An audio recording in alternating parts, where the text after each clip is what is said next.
Que le Seigneur dirige vos cœurs vers l'amour de Dieu et vers la patience de Christ. 2 Thessaloniciens 3, verset 5. Que le Seigneur dirige vos cœurs vers l'amour de Dieu et vers la patience de Christ. 2 Thessaloniciens 3, verset 5. Que le Seigneur dirige vos cœurs vers l'amour de Dieu et vers la patience de Christ.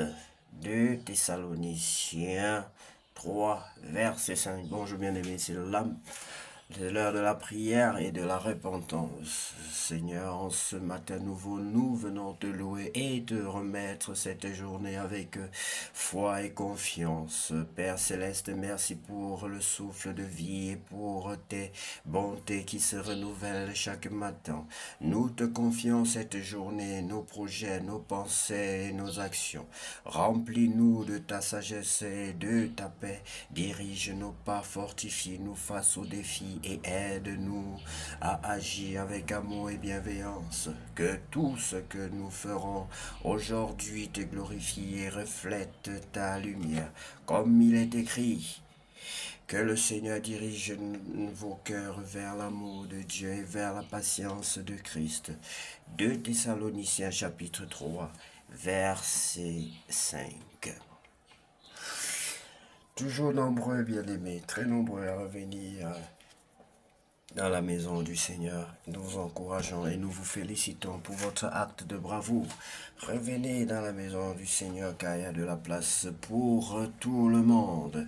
Oui, si toi tu n'as pas encore pris cette initiative de revenir dans la maison de ton Créateur, de te repentir, de changer de vie, de reconnaître l'acte que Jésus a posé dans ce monde, l'acte rédemptrice de Jésus-Christ, posé par Jésus-Christ sur cette terre, bien-aimé, tu risqueras de ne pas reconnaître la paix, la joie, l'amour, la bonté, le salut. Je ne peux te dire autrement. Je ne peux te conseiller autre chose, bien-aimé, que ces bonnes choses qui sont prévues pour ceux qui reçoivent le Seigneur Jésus-Christ dans leur vie.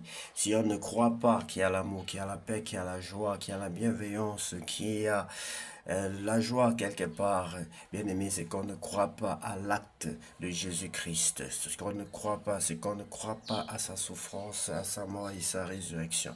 S'il a souffert, s'il est mort, s'il est ressuscité, c'était bien pour que nous ayons quelque chose. C'est pour que nous soyons en peine, en joie, que nous soyons sauvés, que nous vivions une vie meilleure, bien aimé. C'est pour cela que Christ est mort pour toi et pour moi. Et nous ne pouvons que dire ces choses, bien aimé. Si tu es prêt à recevoir Jésus-Christ pour bénéficier de toutes ces choses que Jésus-Christ nous accorde, c'est de traverser et de passer de notre état de pécheur à un état de sanctifié, à un état de sauvé par le sang de Jésus-Christ de Nazareth. Bien-aimé, si tu veux recevoir le Seigneur Jésus-Christ dans ta vie, si tu veux être sauvé, si tu veux devenir enfant de Dieu, tu vas donc croire, si tu crois bien sûr déjà de tout ton cœur que Jésus-Christ est le Fils de Dieu, si tu confesses donc qu'il est mort et ressuscité pour toi, la Bible dit que tu seras sauvé. Donc, nous allons vous aider avec cette prière que le Seigneur met sur notre cœur pour aider quiconque veut changer de bord, quiconque veut se repentir, veut naître de nouveau. Tu vas répéter après moi, Seigneur Jésus-Christ, Seigneur Jésus-Christ, je reconnais que tu es le Fils unique de Dieu. Je reconnais que Dieu a tant aimé le monde qu'il a donné son Fils unique afin que quiconque croit en lui ne périsse point, mais qu'il ait la vie éternelle. Je reconnais que Dieu a tant aimé le monde qu'il a donné son Fils unique, afin que quiconque croit en lui ne périsse point, mais qu'il ait la vie éternelle. Je crois au Seigneur Jésus-Christ. Je reconnais qu'il est mort et ressuscité pour moi. Je l'accepte dans ma vie comme mon Dieu, comme mon Sauveur, comme mon Maître, comme mon tout désormais. Que tout ce qui occupait la première place dans ma vie soit détruit maintenant au nom de Jésus. Que tout ce qui occupait la première place dans ma vie soit maintenant brisé au nom de Jésus. Je déchire tous les pactes que j'ai signés consciemment ou inconsciemment. Je déchire tous les pactes sataniques que j'ai signés consciemment ou inconsciemment, par mes paroles, par ma main, par des stylos. Je refuse tous les engagements qui ne sont pas divins dans ma vie au nom de Jésus. Je détruis tous les engagements sataniques dans ma vie au nom de Jésus. Je me désolidarise de tout mal, de toute action mal, de tout de mal, de tout complot contre l'être humain et contre l'humanité. Au nom de Jésus-Christ de Nazareth, je décide désormais de marcher selon la parole de Dieu, selon les commandements de mon Dieu. Père éternel, je te prie d'accompagner ma décision par le baptême de ton Esprit Saint.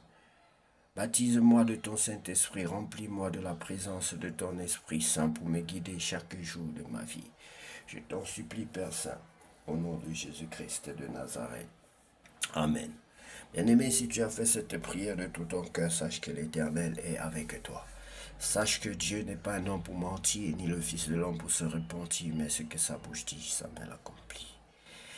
Nous allons donc sans plus tarder, bien-aimé, lire la parole de Dieu dans le livre de 1 Corinthiens chapitre 13. L'amour est au-dessus de tout. Je veux parler les langues des hommes et les langues des anges, mais si je n'aime pas les autres, je suis seulement une cloche qui sonne, une cymbale bruyante. Je peux avoir le don de parler au nom de Dieu, je peux comprendre tous les mystères et posséder toute la connaissance.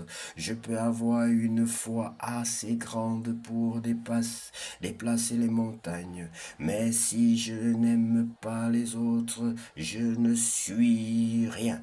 Je peux distribuer toutes mes richesses à ceux qui ont faim. Je peux livrer mon corps au feu, mais si je n'aime pas les autres, je n'y gagne rien.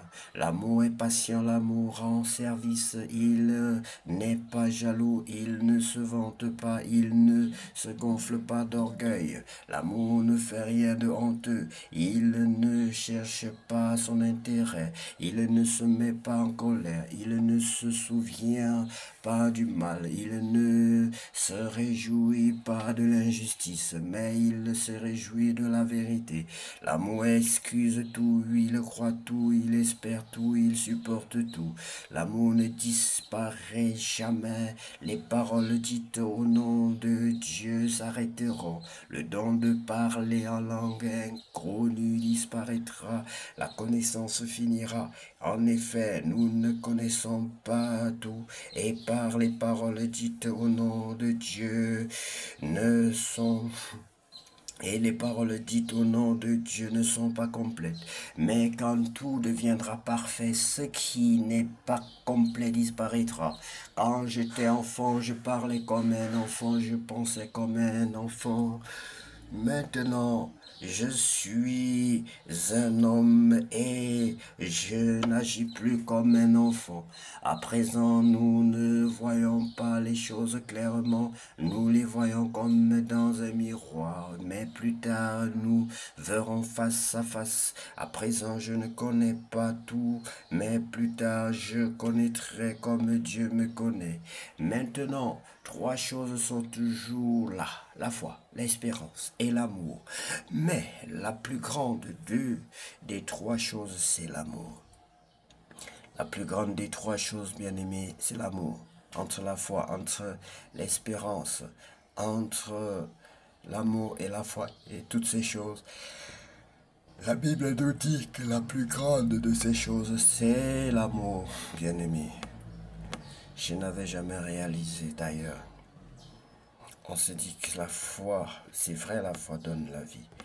Mais l'amour vient se positionner au-dessus de la foi. Si nous croyons d'ailleurs, c'est parce qu'il y a eu l'amour de Dieu, qui a fait en sorte que Dieu donne son Fils, comme nous venions de le dire. Tout commence par l'amour. Et l'amour, tout finit par l'amour. Toute chose passera, mes bien-aimés. Mais Dieu est amour, mais l'amour ne passera jamais. Donc nous devons réellement nous focaliser dans l'amour, nous aimer les uns les autres. La Bible dit, aimez-vous les uns les autres comme je vous ai aimé. Pardonnez-vous les uns les autres comme le Père vous pardonne. Bien-aimés, que Dieu vous bénisse abondamment et que cette journée soit la plus belle de toutes les journées avec vous sur cette terre, au nom de Jésus-Christ. Amen.